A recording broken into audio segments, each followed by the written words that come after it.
शांती. आज आहे 12/8/2024 ची मुरली. महावाक्य आहे, गोड मुलांनो, आता घरी परत जायचे आहे.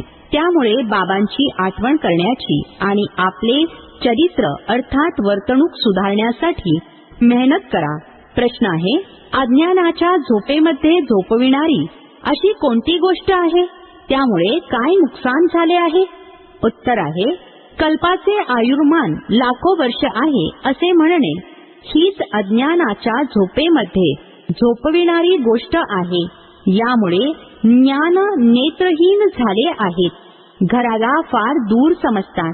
बुद्धीमध्ये आहे की अजून तर लाखो वर्ष इथेच सुख दुःखाचा पाठ बजावयाचा आहे. त्यामुळे पावन बनण्याचे कष्ट घेत नाहीत. तुम्ही मुले जाणता आता घर खूप जवळ आहे. आता आपल्याला मेहनत करून कर्मातीत बनायचे आहे. धारणेसाठी मुख्य सारांश.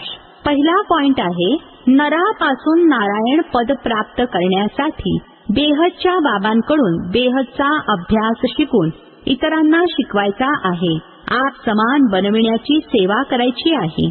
दुसरा पॉइंट आहे, लोभाचे मोहाचे जे सूक्ष्म धागे आहेत त्यांना काढून टाकण्याची मेहनत करायची आहे. आपले चारित्र्य असे सुधारायचे आहे जेणेकरून कोणतेही भूत आत प्रवेश करू शकणार नाही.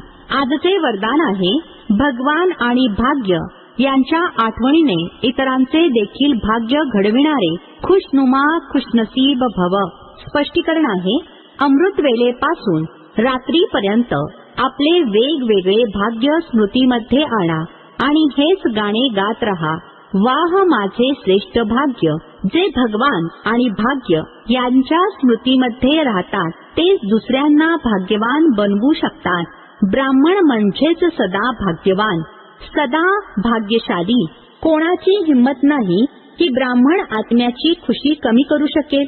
प्रत्येक जण आनंदी भाग्यशाली व्हावा. ब्राह्मण जीवनामध्ये आनंद नाहीसा होणे असंभव आहे. भले शरीर जाईल परंतु आनंद जाऊ शकत नाही. स्लोगन आहे, मायेचा झोपाळा सोडून अतिंद्रिय सुखाच्या झोपाळ्यावर सदैव झुलत रहा. ओम शांती.